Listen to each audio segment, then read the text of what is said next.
terceira palestra será sobre tecnologias disruptivas e suas transformações, que será ministrada por Maximiliano Marques. Com experiência de mais de 15 anos em gestão de equipes de tecnologia de informação, Maximiliano Marques graduou-se em Engenharia da Computação pela UFSCar em 1999 e desenvolveu sua pesquisa de mestrado na mesma instituição na área do DHCI. Iniciou sua carreira como cofundador da Radium System, lançando o primeiro site de leilão virtual do Brasil, o arremate.com. Mais tarde, foi gerente do maior site de conteúdo futebolístico brasileiro, o netgo.com. Visando justamente a criação de uma empresa própria na área de jogos eletrônicos, em 2003 e 2004, cursou especialização na instituição JMC Academy em Sydney, na Austrália, na área de tecnologia 3D para jogos eletrônicos.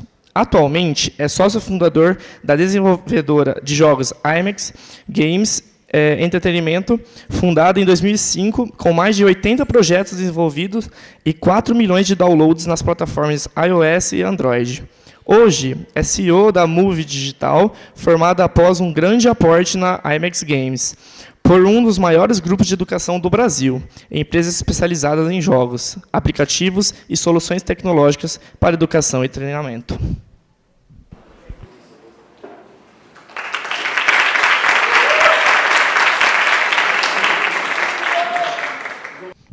Beleza, pessoal? Boa tarde, tudo bom? Bem, então já falaram tudo de mim, até coisa que eu não sabia. E hoje eu vou falar um pouquinho fora da minha área, mais ou menos fora da área, né? Não é totalmente computação, mas é uma coisa que a computação faz parte hoje no mundo sem fio. Melhor ainda. Alô? Opa. Então, tecnologia disruptiva, hoje, no mundo, a computação faz um papel primário na maioria das tecnologias que são disruptivas, né? Ou seja, que mudam a forma como nós vivemos de um jeito tão rápido que poucas pessoas percebem, né? Até as pessoas da área acabam não percebendo. Então, eu vou mostrar hoje para vocês aqui alguns casos muito interessantes do que aconteceu nos últimos 100 anos, porque tecnologia disruptiva não é uma coisa nova, né? É uma coisa que vem acontecendo já desde sempre.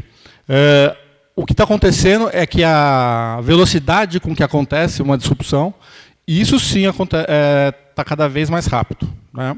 Então, eu vou mostrar isso para vocês também. Eu vou, só antes então de começar a entrar no tema da palestra, eu vou só mostrar aqui um portfólio nosso aí do... Esse aqui é só o portfólio do ano passado e deste ano. Tá?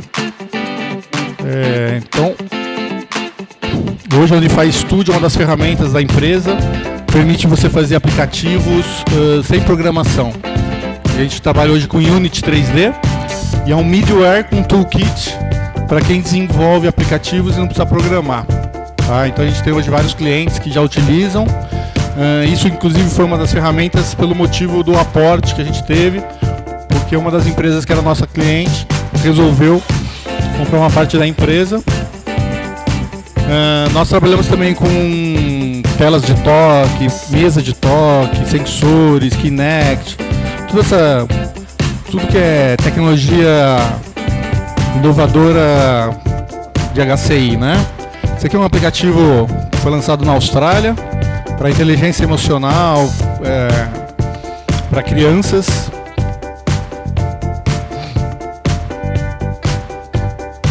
A gente tem parceria com o Maurício de Souza, desenvolvemos jogos com o Maurício de Souza, livros interativos, tá? Esses são livros que a gente transporta da revista impressa para o digital. Esse aqui é um livro lançado em San Diego, junto com o zoológico lá de San Diego, que é um dos maiores do mundo, para alfabetização de crianças americanas. Unify Class é uma outra solução para controle de tablets em sala de aula ou para treinamento. O professor tem total controle dos tablets, é um MDM com um gestor de conteúdo, tá? Realidade virtual, já tem uns 3 anos que nós trabalhamos com realidade virtual. Fazemos alguns jogos, aplicativos com realidade aumentada também, para algumas empresas. Realidade virtual e realidade aumentada são 2 funcionalidades que estão inclusas na nossa plataforma. Então você consegue fazer aplicativos com realidade virtual e aumentada direto da plataforma que eu comentei, que é a Unify Studio.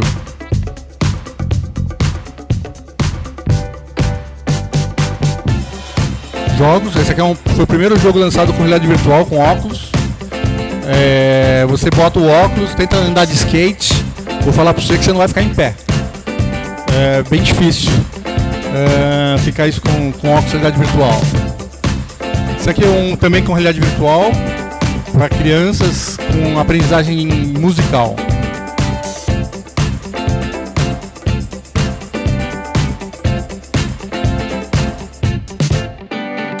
HouseView é uma plataforma que a gente lançou no mercado imobiliário, uma plataforma para facilitar que imobiliários consigam tirar imagens 360 hoje dos imóveis e coloquem essas imagens 360 integradas nos sites deles. Tá? Então você consegue dar tour virtual, tour interativo, através de uma plataforma totalmente SaaS. Esse aqui é um simulador, realidade virtual, que a gente fez para conscientização de trânsito, onde você tem 2 pessoas jogando, uma vai dirigindo, a outra vai enviando SMS, bebida, para atrapalhar. Essa daqui é um outro projeto de realidade virtual, com 16 crianças. Cada uma, são 4 crianças, tem uma está a pé, a outra está de 4 bicicletas, 4 automóveis e 4 passageiros. Esse aí é o jogo do Chico Bento, feito por nós também, é um runner. Você tem que apostar corrida com o Zé Lelé. Gratuito, tá nas stories de celular, quem quiser baixar. E a Unify Explorer é uma outra plataforma nossa para desenvolver adventures. A gente faz adventures hoje para treinamento e para educação. Então esse aqui é um adventure para Croton, para pessoal de graduação em Direito. Eles jogam um adventure na pele de um advogado. A gente já desenvolveu também adventures para Samsung, para outras empresas de treinamento. Isso aqui é um adventure nosso de educação. Você vai descobrindo as tecnologias que o homem foi ao longo dos anos, né? Das eras. Legal, pessoal, é isso aí. Então vou falar só um pouquinho do que a gente está fazendo. Tudo isso aí que vocês viram foi só no ano passado e nesse ano.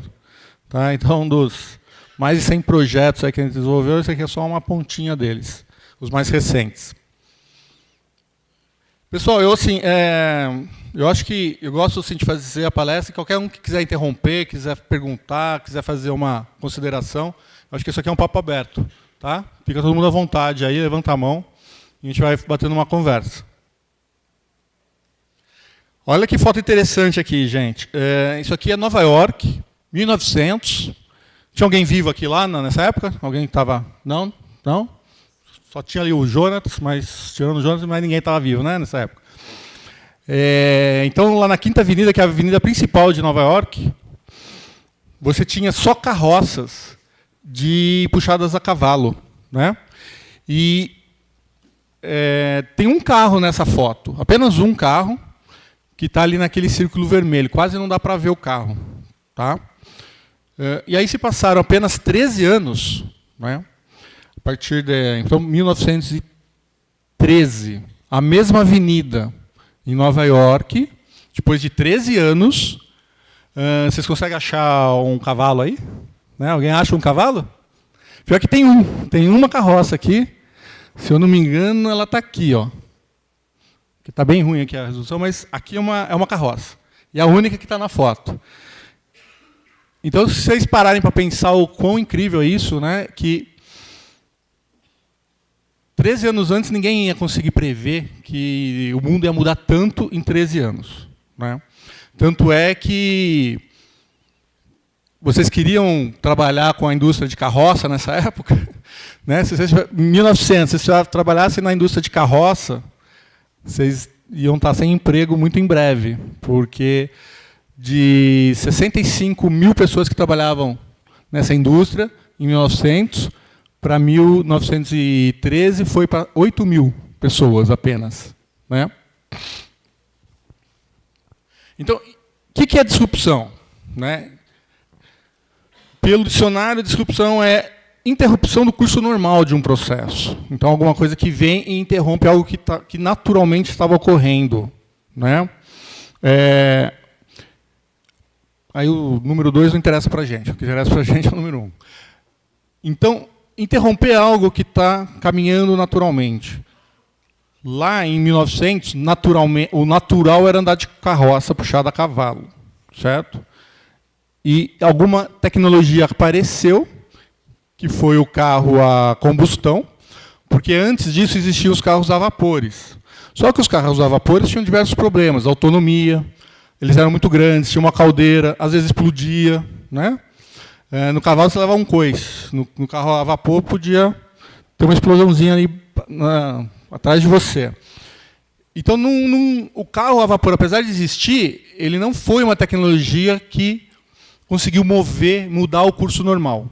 Já o carro a combustão, né, com Ford, com a primeira linha de montagem e produção em grande escala, fez com que, em 1913, tudo fosse diferente.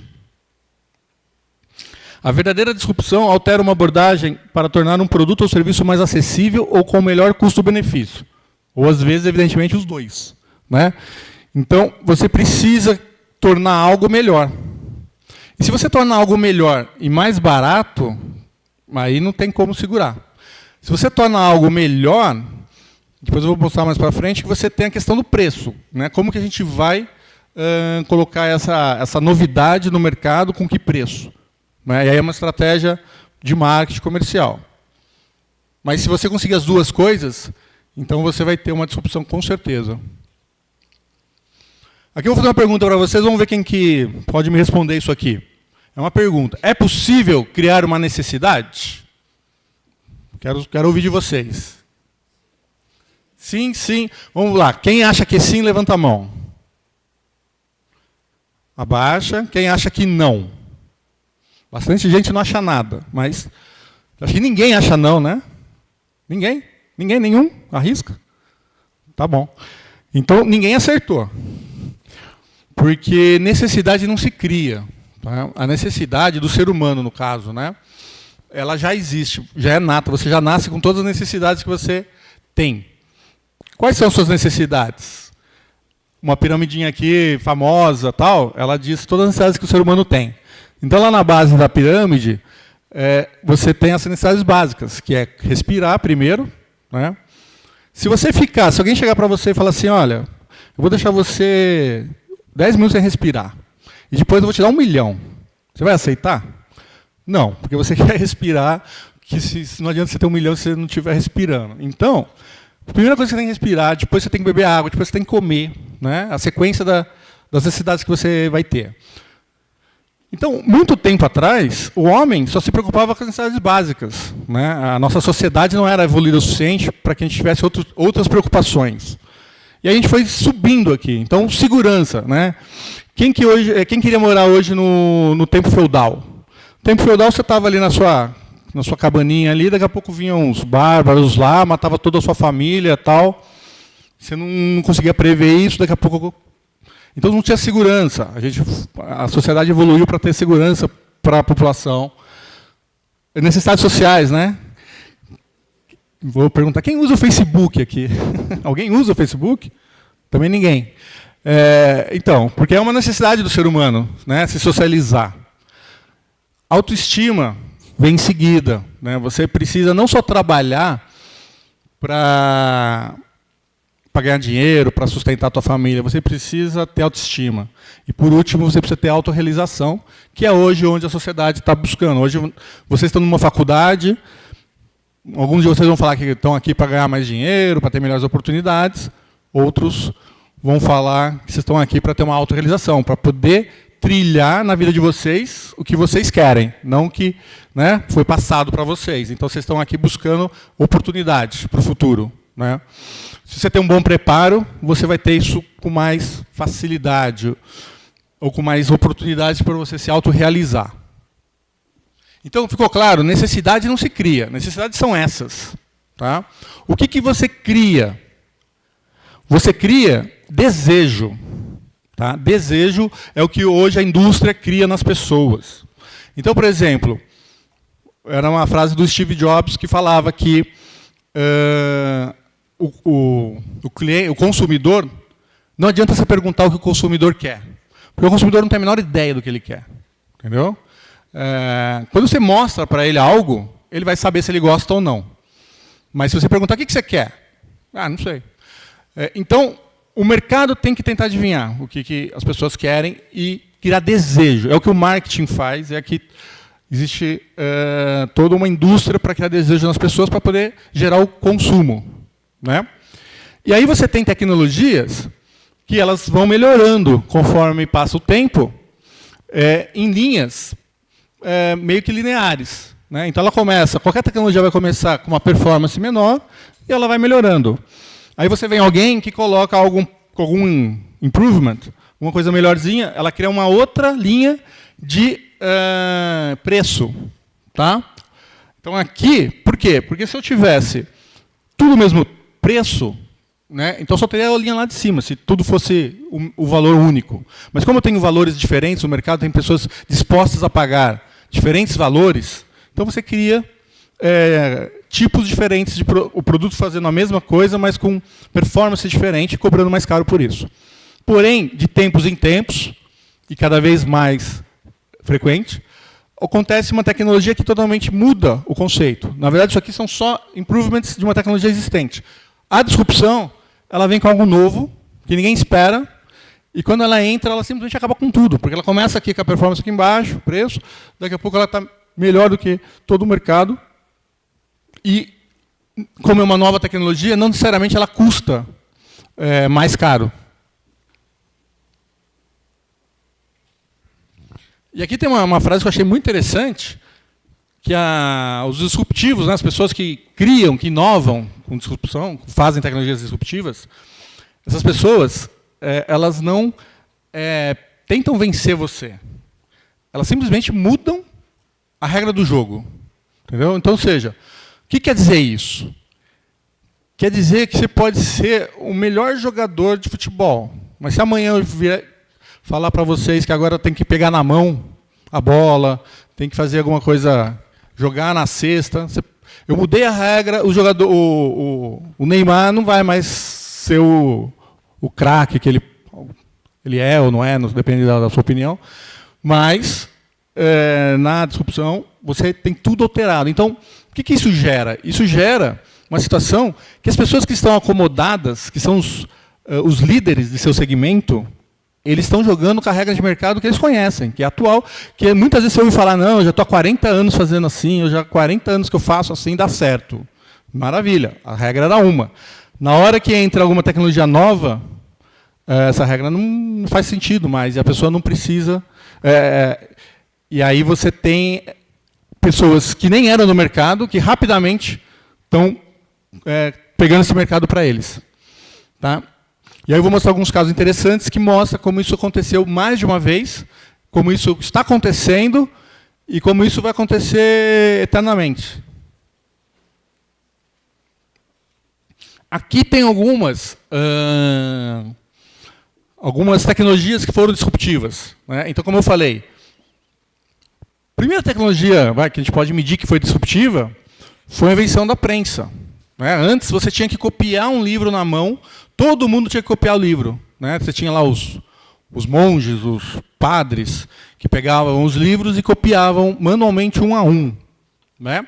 Ninguém ganhava dinheiro com isso, porque demorava tanto para você comprar um livro, né? Então não tinha nenhum comércio em cima. Na verdade, eles faziam isso por uma questão já da manutenção da nossa história. E aí veio um cara lá, inventou uma prensa, que você botava uma página, na verdade, a prensa você punha as letras, né, numa matriz e ia carimbando o livro. Né? A Bíblia, eu acho que tinha, eu não lembro de cabeça esse número, mas a Bíblia ela tinha nessa época, acho que o Jonas vai saber, não vai? 10 mil cópias, eu acho. Eu tenho um número aqui que eu posso estar errando, mas ficou na minha cabeça, que eu acho que a Bíblia tinha 10 mil cópias em 1400. Depois da invenção da prensa, foi para 1 milhão, que na época era Era muita coisa. E aí você vem vindo, né? Essa curva mostra a velocidade com que as coisas vão sendo... As tecnologias, então você vê o telescópio, depois você vê o homem na Lua, né? Ninguém acredita até hoje. Tem gente que você fala lá, né? Quem gosta aí de teoria de conspiração, lá que foi gravado tudo lá no estúdio, Coppola, que eu acho que fez a produção. Então o homem não foi na Lua ainda. Celular, né? Ele mudou de uma vez para todas a forma como a gente vive. Internet, Facebook, né? Carro autônomo, está vindo aí para mudar também a forma como a gente vivia. Hoje, assim, é um absurdo você pensar, falar assim, olha, vamos ver sem celular. Não tem como mais voltar para aquele momento. Porque eu lembro que, se seu pneu furava na estrada, era um desespero desgraçado. Você ficava no meio do nada, sem ninguém, e sem para onde correr, né? Hoje em dia, vocês que já nasceram com celular, nunca passaram por isso, graças a Deus nunca vão passar, né? Isso é um avanço. Mas seus pais, se você perguntar para eles, eles já vão ter sofrido muito porque não existia celular na época deles. Como, né, outras coisas. Voltei para trás. Então eu vou falar sobre um caso que Kodak é um caso bem recente, né? E a Kodak, ela foi uma empresa, ela é uma empresa de 100 anos, tá? Ela foi lá em 1900 e bolinha. Ela viveu durante 100 anos. O fundador dele, da Kodak, ele não inventou a fotografia, porém ele inventou o papel fotográfico com revelação, um processo de revelação simples e meio que automatizado do papel fotográfico. Então, se você perguntasse para ele o que era a Kodak, o que a Kodak era? Uma empresa do quê? Vocês sabem? Se eu fosse ela em segmentos de indústria, ela seria o quê? De câmera? Fotografia, né? Ela era uma empresa química, a Kodak. Tá? Então, ou seja, o segmento dela era químico. A fotografia era só uma aplicação do que ela fazia. Então, ela era uma empresa que produzia o papel fotográfico, né? A fotografia existia e eles melhoraram esse processo. Eles foram disruptivos na época deles, né? Porque antes você tinha que ficar parado lá um tempão, era um processo bem mais qualidade pior, tempo pior, tudo pior. E aí a Kodak veio e revolucionou. Ela tinha um lucro de 1 bilhão em 82. E essa aí é a quantidade de funcionários que ela tinha. 136 mil funcionários, tá? Em 82. 132 mil funcionários em 96. É interessante, depois eu vou falar, que já em 82, a Kodak já tinha inventado o chip da fotografia digital. A Kodak ela tinha um departamento de pesquisa e desenvolvimento. Um dos engenheiros, como ela era de fotografia, falou, não, vamos tentar ver, já vamos ficar à frente para onde vai a fotografia. E foi um engenheiro trabalhando na Kodak que inventou o primeiro CI para fotografia digital. Em 76 ou 79. Tá? Eu tenho depois o número no outro slide. O que aconteceu?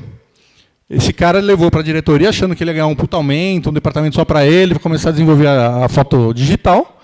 O que o pessoal falou? Meu, te liga, a gente é uma empresa química. O que eu vou fazer com alguma coisa que é eletrônica e que, pior, não usa a minha química, não usa o meu papel, que eu vendo?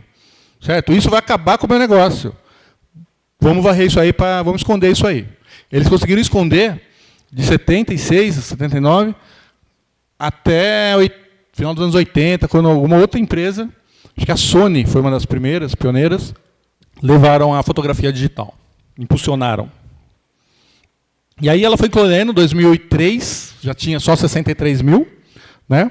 Ainda tinha um lucro de 260 milhões, mas aí em 2011, ela teve um prejuízo de quase 1 bi, 765 milhões, com apenas 17 mil funcionários, tá? E acabou quebrando. Então, em 75, Eu nasci nesse ano aí, eu não lembro disso. Né? Mas agora eu vou lembrar para frente. 100 anos de liderança, ela teve 90% do share do mercado dela. Né? Quebrou em 2011, 11 mil patentes. Então, era uma empresa extremamente de pesquisa e desenvolvimento. Ela não era alguém que estava só acomodada. Ela sempre estava inovando. Imitou o modelo da Gillette, que é o quê? É um modelo comercial que você vende a máquina fotográfica subsidiada. Então, você compra a máquina. Hoje, quem faz esse modelo aqui? Vocês vão... Não sei se vocês... Quem que é da área de computação que faz bastante esse modelo aqui?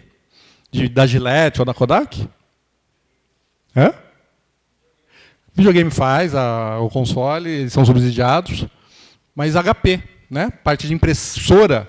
As impressoras são mais baratas do que elas deveriam, porque depois eles vão ganhar no cartucho, que é um preço absurdo. Né?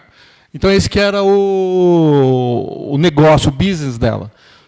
Só que eles tinham a fotografia digital na mão e não tiveram a coragem, né, de desenvolver um novo mercado, que sabia que ia acabar com o mercado deles. Como eles eram muito grandes, eles acharam que isso não ia acontecer, mas aconteceu. Aí eu separei algumas frases aqui que, assim, hoje a gente dá risada, mas na época essas frases foram faladas por pessoas que eram expoentes nas suas áreas, pessoas de renome, e que hoje são frases que ninguém acredita que alguém pode ter falado um dia. Né? Então, um cientista britânico, um dos cientistas mais renomados da época dele, disse: o rádio não tem futuro. Né? Não tinha televisão naquela época, mas ele já viu que o rádio não ia ter futuro. As máquinas voadoras mais pesadas que o ar são impossíveis. Ou seja, ele falava dos aviões, que naquela época ainda não tinha tido voo lá em 1903, né? Dos irmãos lá tal, e do Santos Dumont depois de alguns anos. E o raio-x é um trote. Alguém está falando desse tal de raio-x aí, isso aí é só um trote que alguém está sacaneando. Então, ou seja, poucos anos antes, em 1903 o avião voou, né? O raio-x eu não tenho a data, a rádio também, acho que um pouco logo disso já virou um puta de um negócio, e um pouco antes disso, um cientista não tinha essa visão. Bem, quem diabos quer ouvir os atores falarem? Por que eu vou assistir um filme onde pessoas falam? Não faz sentido, faz. Bem, acho que hoje faz. Mas já teve uma época que o pessoal tocava aquele piano, né? Quem assistiu aqui, Charlie Chaplin, que não falava, cinema mudo. Porque eles viam... naquela época, os atores não tinham, talvez, a parte da voz deles não era... Eles não tinham tanta habilidade, né, de vocal, interpretação. Não sei, mas... Não, eles tentaram fazer alguns atores falarem e falava muito mal. Não tinha uma voz legal. Então, você tinha uma bela atriz, quando ela falar, não tinha a mesma sensualidade, etc. Porque...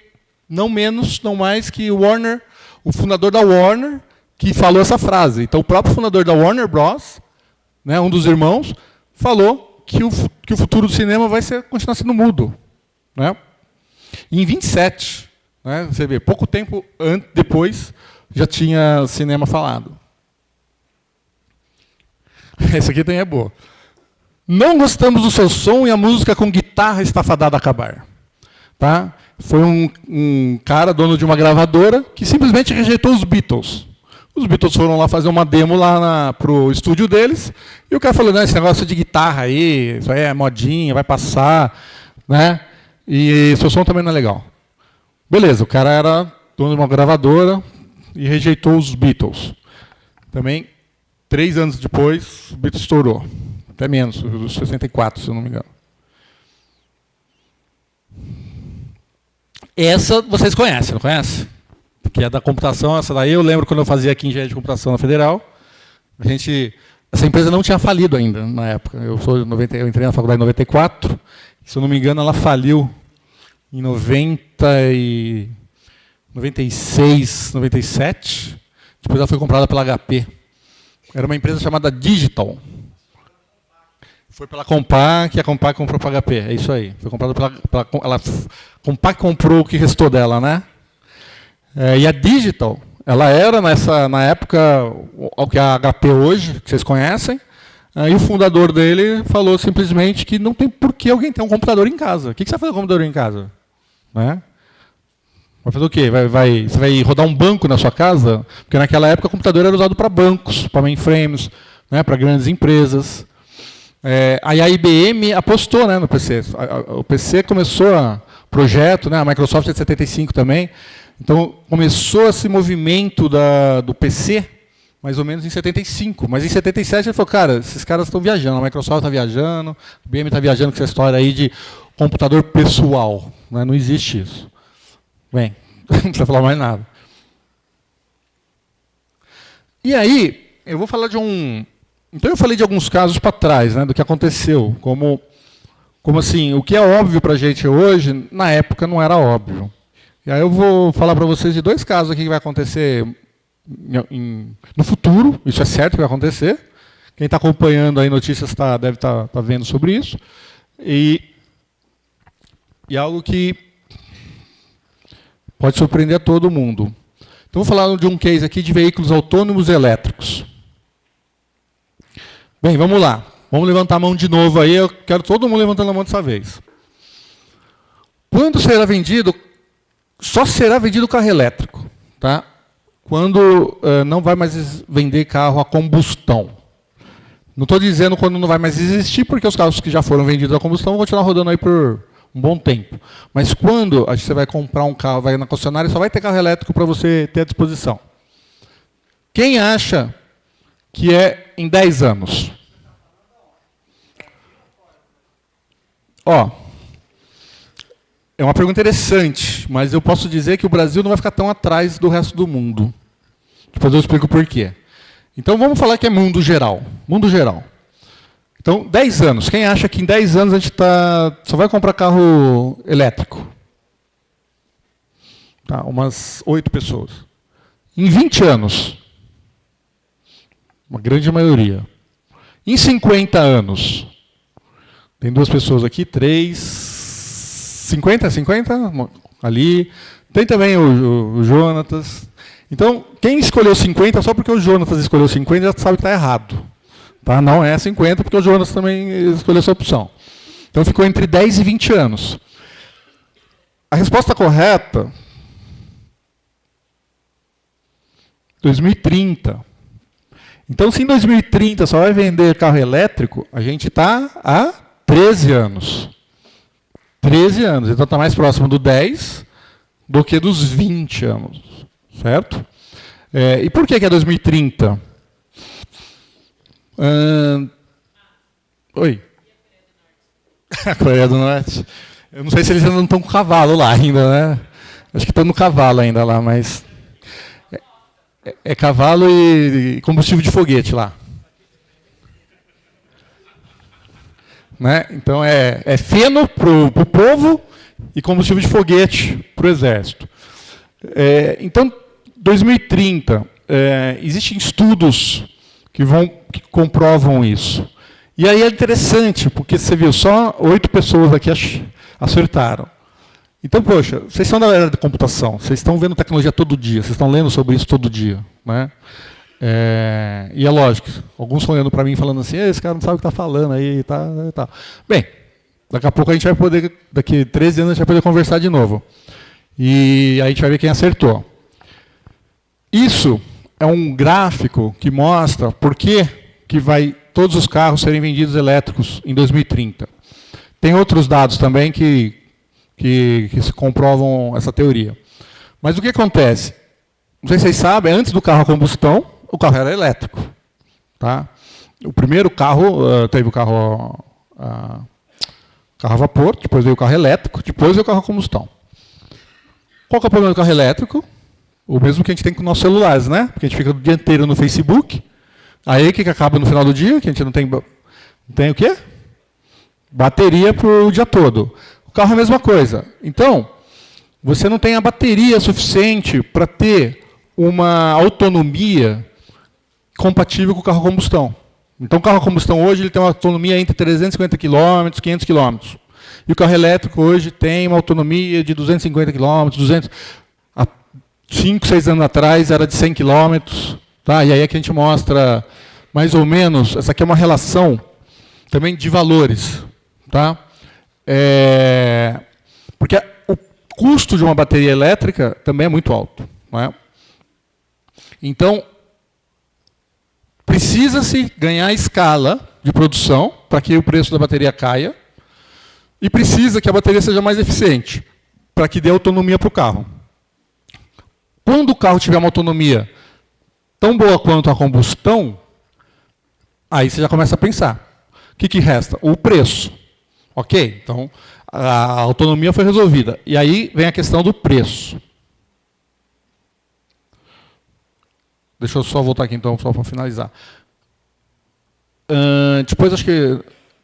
Então, quando você ganha escala, e quando você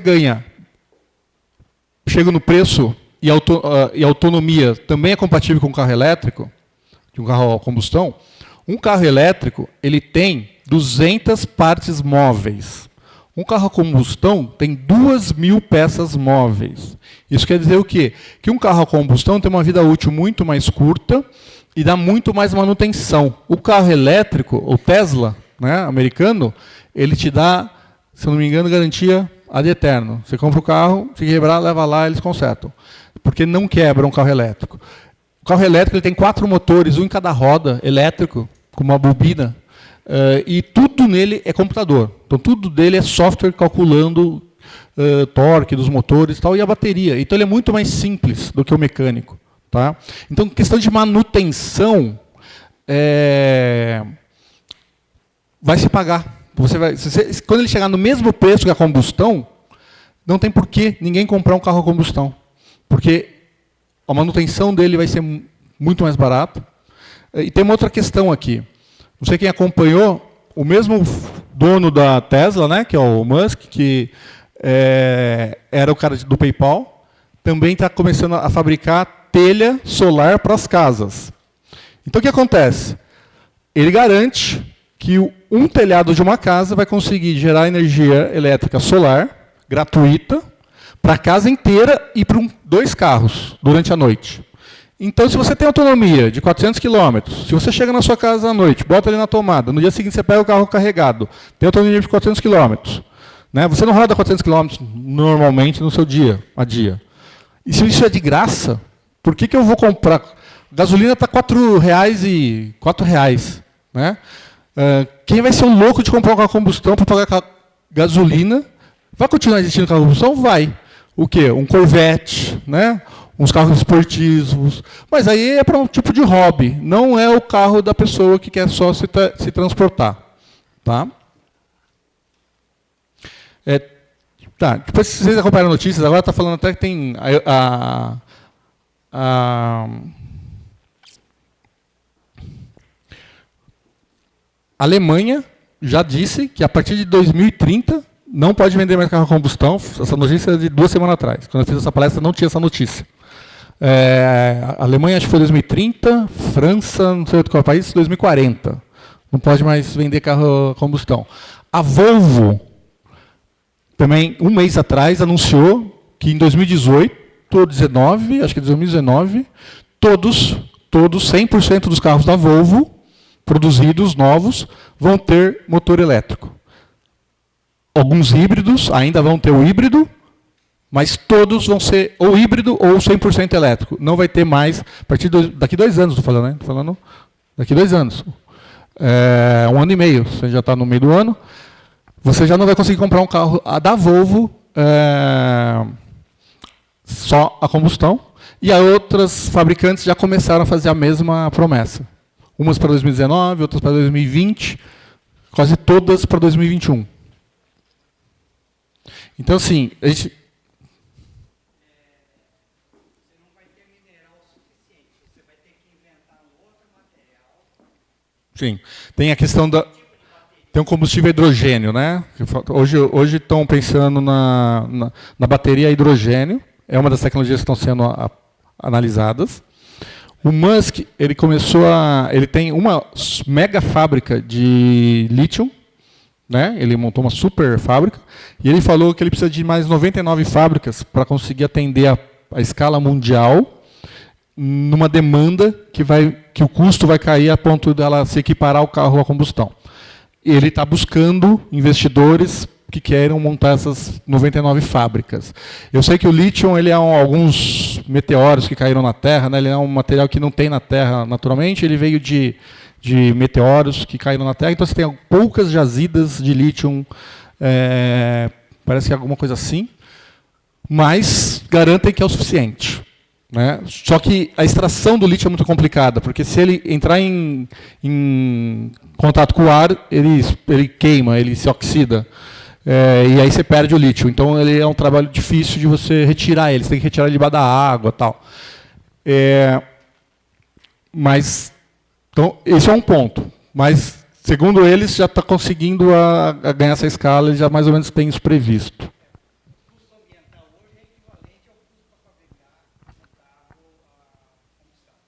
Eu nem estou falando dos eco, né, da área ambiental. Não vou usar esse termo que você falou aí, viu, Jonas? Mas as pessoas que têm uma preocupação ambiental, não estou nem falando isso, estou falando aqui só fatos de custo, né, de funcionalidade. Lógico que a parte ambiental também tem que pesar e tem que prevalecer. Mas sem tirar isso, né, acho que depois a queima, né, do CO2 lá dos carros, quando começar a diminuir isso, deve também trazer um benefício grande para o planeta. Oi. O comentário é que várias montadoras já anunciaram que vão sair da Fórmula 1 a partir do ano que vem. E eles vão migrar para a Fórmula E, que é de carros elétricos. Então, a Fórmula 1 sempre foi o lugar onde eles testavam novas tecnologias e já não é mais interessante para eles. Muito legal, eu não vi essa notícia. E daqui a pouco, as pessoas vão olhar com maus olhos quem estiver fabricando motor a combustão. Né? Você já vai olhar, porra, aquela empresa está atrasada, está poluindo o planeta, está fazendo ainda motor a combustão. Então, daqui a pouco, eles já estão prevendo essa reviravolta, né? Que deve acontecer. Agora tem outra perguntinha aqui também, muito boa para vocês.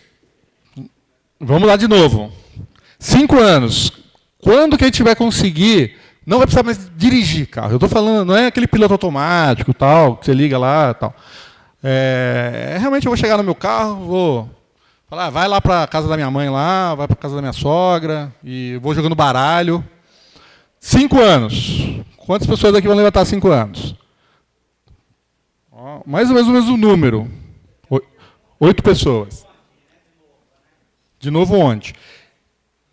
Aí eu também vou te responder com uma questão que no meu mestrado eu trabalhava com uma tecnologia de sensores. Aqui na Federal, com a Regina, a gente estava desenvolvendo sensores para colocar nas autopistas que comunicariam com os carros.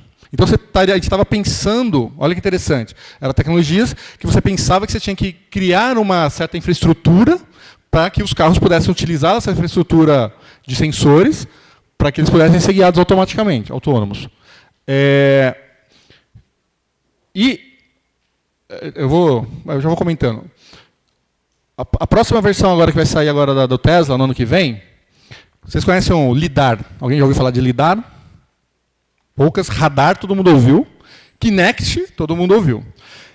O LiDAR é um Kinect bombado. Então, o LiDAR é um Kinect que ele enxerga 200 metros para frente, 1 milhão de pontos, mas a mesma tecnologia do Kinect, quem conhece a tecnologia do Kinect. Você joga pontos lá de laser, infravermelho, uma câmera que vê esses pontos, você consegue fazer um mapa de volume. Então você consegue não só ver uma imagem, mas você consegue saber cada ponto quanto de distante ele está do carro. Então a Tesla, até quem aqui na USP, né, São Carlos é uma referência nisso, não sei se vocês sabem, lá na USP tem o primeiro carro autônomo brasileiro, e agora tem o primeiro caminhão. Né? E eles usam essa tecnologia de LiDAR. Eu conversei com o professor responsável lá, e ele me falou que esse LiDAR custava mais, só o radar, né, de laser, custava mais que o carro todo e tudo que tinha mais embarcado no carro. Era o dobro do valor. Um LiDAR. Depois eu vou mostrar os valores desses LiDAR.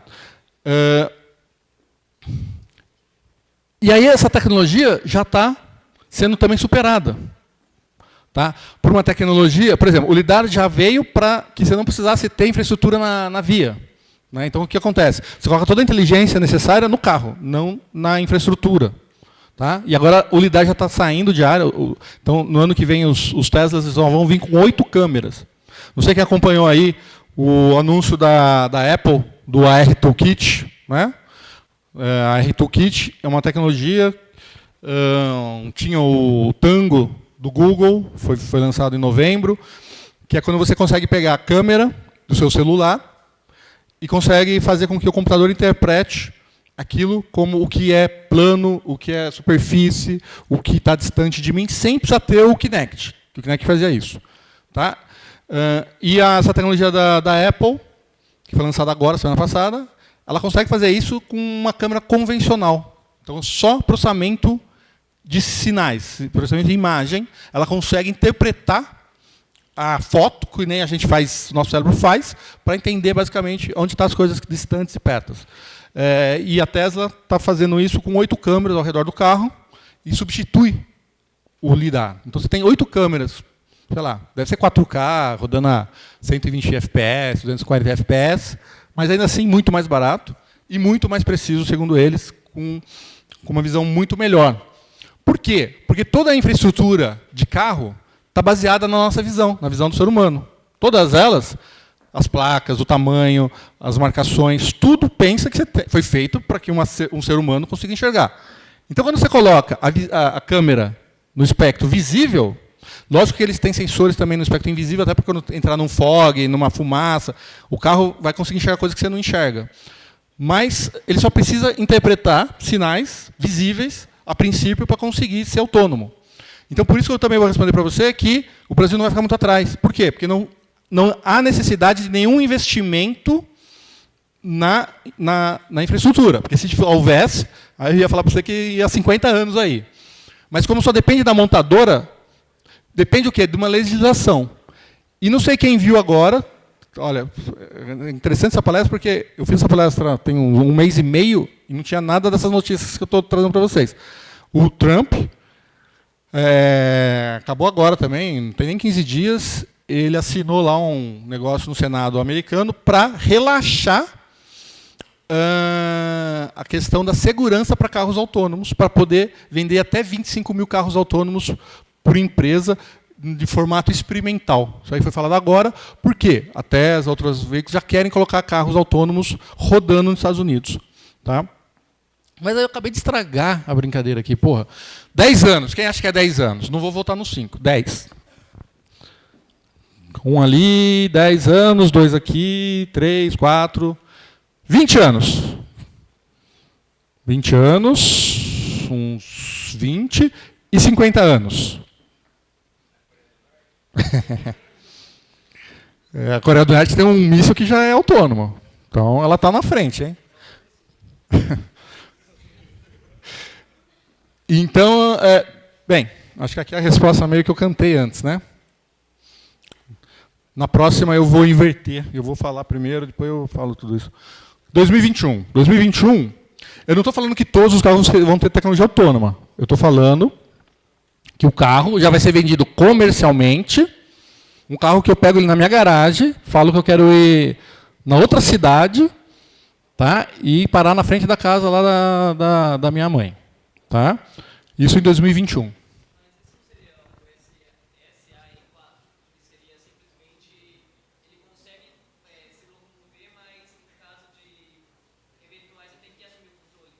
Perfeito. Eu não sei se eu pus, talvez eu tenha posto, talvez não, mas existem 5 níveis de autônomo, do 0 ao 5 lá, né, de carros autônomos. Aqui eu estou falando, eu pus sim, eu tenho acho que um slide que vai explicar isso. Vamos ver se é o próximo. Acho que é. Então, isso aqui é uma evolução da tecnologia do carro autônomo. 2012, eu não sei quem sabe de quando é o projeto da USP aqui? Eu ouço falar, tem bastante tempo já, né? Tem, né? Acho que 2008, 2007. Quando eu estava no mestrado, 2008, já tinha. Então é 2006, alguma coisa assim. Então, a tecnologia começou a penetrar, né, no mercado em 2012. E aí você tinha a fase 1, que é aquele cara Que aí você tem o cara que ele está na estrada, ele liga o piloto automático, que isso o Tesla já tem há 2, 3 anos no mercado, que você liga e pode tirar a mão do volante. E o carro vai acompanhando a rodovia. Então ele mantém a rodovia e ele sabe que ele está na pista e ele consegue, acho que ele não ultrapassa, mas estando numa rodovia, ele já segue a rodovia e sabe que tem carro na frente, e ele para. Né?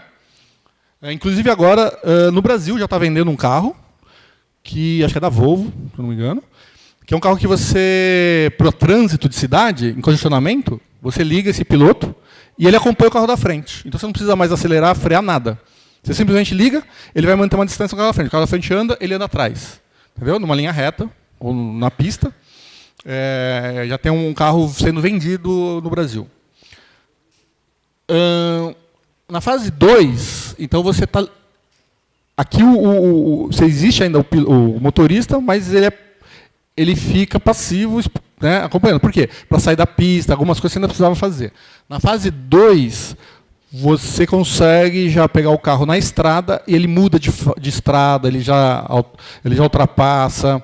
Então você pega aqui o carro aqui na Washington Luiz, fala, eu quero ir lá para Peruíbe, praia. Você larga o volante, ele vai até Peruíbe. Chegando na hora de entrar para a cidade, aí ele pede a tua atenção e aí você pega o volante. Essa é a fase 2, já tem carros assim sendo vendidos esse ano nos Estados Unidos. 2019 até 2009. Já começou uns carros agora. E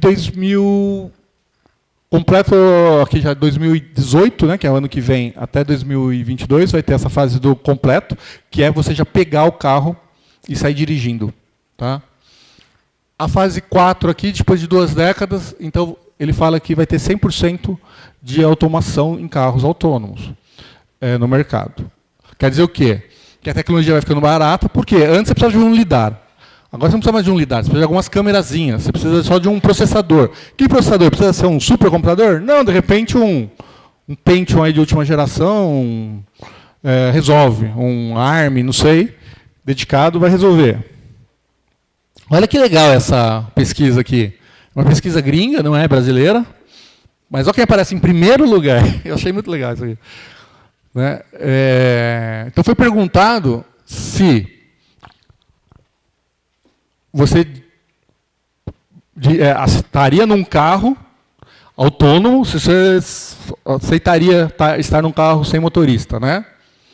E se você deixaria seus filhos andarem num carro sem motorista. Então a gente percebe que brasileiro é o que tem menos medo, né? Ou é mais doido aí. Porque 95% e 92% da pesquisa de brasileiros que topariam um carro autônomo. Exatamente. E a Volvo anunciou que até 2025, 2029, não sei, também é uma data mais não tão distante, ela tem uma proposta de zerar a quantidade de mortes em carros da Volvo. Zerar. Ela falou que ela vai ter tecnologia suficiente para ninguém mais morrer dentro de um carro da Volvo. Tá? Só morrem os que estiverem ao redor. Tá?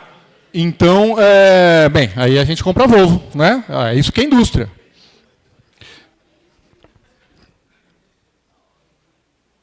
Tá? Então, esse aqui já são, né, o Tesla modelo 3, agora em 2018, já vai ser totalmente autônomo na estrada. Ele não vai ser ativado na cidade, mas já vai poder, e o Trump já autorizou agora essa semana, dizendo que pode ser vendido uma X quantidade de carros, que eles já podem dirigir sem motorista na estrada. Tá? Ainda não. E aí o Tesla falou que em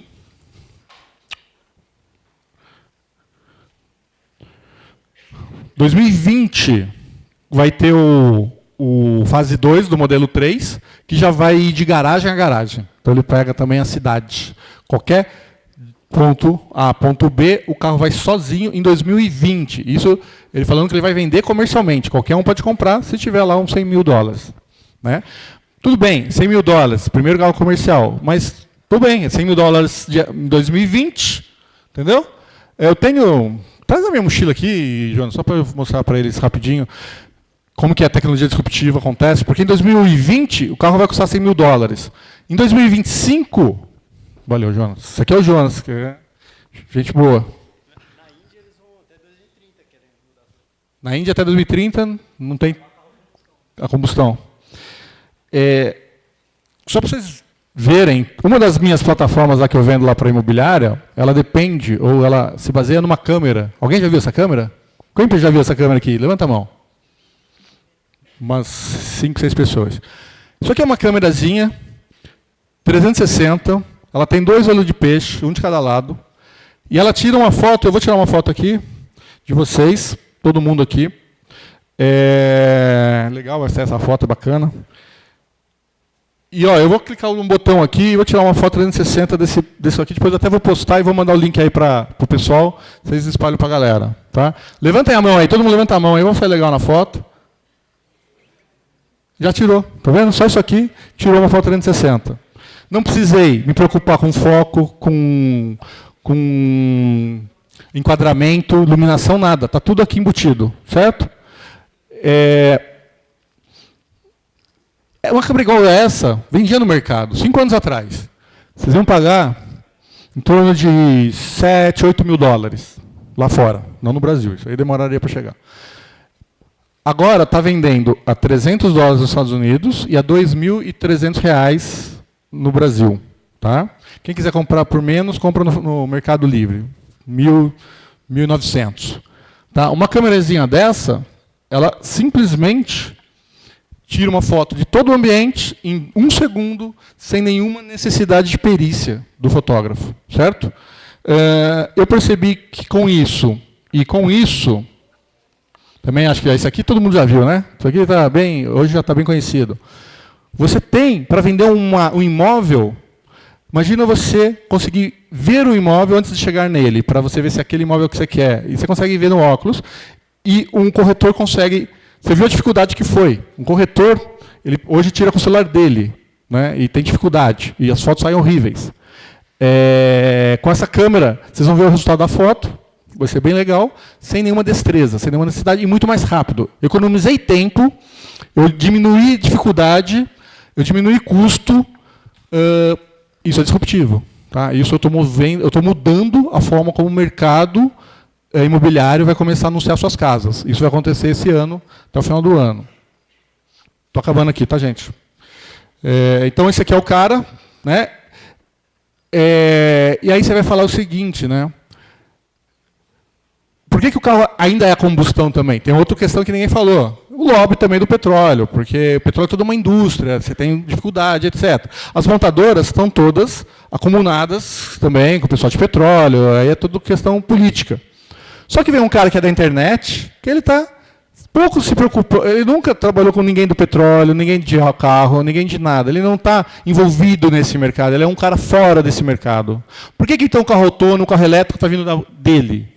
Porque é um cara que está quebrando esse mercado por fora. Enquanto que o mercado não estava vendo isso, ou também tem outros interesses. Mas aí você pega uma pessoa que não tem os mesmos interesses, que o interesse dele é quebrar, né, o status quo, e esse cara vem e arrebenta. Um exemplo, essa câmera eu falei para vocês, custava 5 mil dólares, 300 dólares hoje. Um lidar custava 1.000 dólares em 2015, que é o que a Tesla usava, tal, vai custar 90 dólares. Entendeu? Então, de 1.000 para 90 dólares, em questão aí de 3 anos. E o tamanho dele? Vai virar um chaveiro, o outro era uma caixa. Então, também é outra questão. Tá? E aí tem a questão aqui a melhor maneira de prever o futuro é criá-lo. Essa é uma boa frase também para quem quer ser empreendedor, para quem está em busca aí tem ideias para mudar o mundo. Você não precisa prever, você pode ir lá e fazer e deixar ele diferente. É o que eu estou fazendo hoje aqui com um dos produtos meus. Então, eu fui o primeiro, eu fui nos Estados Unidos em 2011, em novembro do ano passado, eu fui nos Estados Unidos numa feira de mercado imobiliário. Não tinha ninguém lá com essa minha proposta ainda. Porque essa câmera, ela não existia há um ano atrás. Ela tem um ano agora, ela acabou de fazer um ano mais ou menos. Então, você não tinha esse acesso que você tinha apenas um ano atrás. Tá? Então, é uma coisa muito recente. E ainda não tinha, mesmo os Estados Unidos ainda não tinha se movido para isso. Tenho certeza que eu vou chegar agora em novembro desse ano lá, já vão ter outras pessoas, mas eu vou ser uma das pessoas bem posicionadas. Tá? Aqui eu vou pular tudo aqui, porque eu vou mercado imobiliário. Eu fiz essa palestra também para o pessoal de mercado imobiliário, que imobiliárias está fadadas a acabarem. Espero que aqui não tenha ninguém que é dono de imobiliário, o pai é dono de imobiliário, espero que não tenha. Espero que não tenha ninguém que é dono de posto de gasolina, tá? Porque também vai acabar. E espero também que não tenha ninguém que seja pai, parente, taxista. Taxista vai morrer, caminhoneiro, nem pensar também. Entendeu? Imagina caminhoneiro. Fabricante de veículo vai continuar, porque o Tesla, ele não vai conseguir pegar o mercado todo, ele vai impulsionar o mercado, né? Talvez se ele não aparecesse, a gente só ia ter isso daí, aí sim, 20, 30 anos para frente. Mas porque tem alguém de fora, ou toda a indústria, e ela já se posicionou que elas já estão se movendo, porque agora elas têm um concorrente que não está preocupado com elas, né? Então é assim que acontece, você pode tentar segurar, que nem a Kodak fez, segurou o chip. Cara, vai vir uma Sony, vai vir alguém de fora e vai te arrebentar. Então, não adianta. A disrupção acontece, ela vem, é irreversível, e os caras que estão melhores posicionados no mercado são os caras que não vão ver. Entendeu? Vai sempre vir de um cara que está olhando fora da caixa por fora. Ele não está no dia a dia, ele não está acostumado com aquilo. Então, ele consegue ver de outro ângulo. Tá? Então, isso aqui eu fiz uma palestra, eu montei essa palestra para o mercado imobiliário, onde teve pessoas tendo convulsões lá, era só donos de imobiliária, e entrou um cara no palco falando assim, gente, calma aí, não é bem assim, viu? Não é bem assim, a gente ainda vai estar aqui. Eu falei, talvez, não sei. Vocês me dizem daqui também 5 anos. Por exemplo, nos Estados Unidos já não tem imobiliária, né? Você vê, então outros lugares não tem. Por que não vai ter imobiliária no Brasil? Porque você não precisa mais da imobiliária, você já tem tudo digital, você já tem tudo é feito digital, e aí tem outra questão que eu não vou entrar hoje. E essa aqui também é uma outra frase boa, do nosso amigo Darwin, que é uma frase fantástica, que ela diz que não é o mais forte que vai sobreviver. Né? As espécies não são as mais inteligentes e nem as mais fortes. São as espécies que têm a maior habilidade de se adaptar. Essas é que ficam. Isso serve na indústria. Entendeu? Não é uma gigante Ford, uma gigante Chevrolet. Se ela não se adaptar, ela está morta. Não é uma Kodak com 90% do mercado, porque ela é grande, ela vai continuar viva. Não é. Se ela não se adaptar, ela morre. É óbvio que ele falou isso aqui para o biológico, né? Para as espécies, mas isso casa perfeitamente com a indústria. Essa é a nossa equipe aqui em São Carlos. Quem quiser ir lá conhecer ou trabalhar conosco, fica aí o meu contato, nosso próximo e-mail aqui. Podem mandar lá um dos seus currículos. Muito obrigado.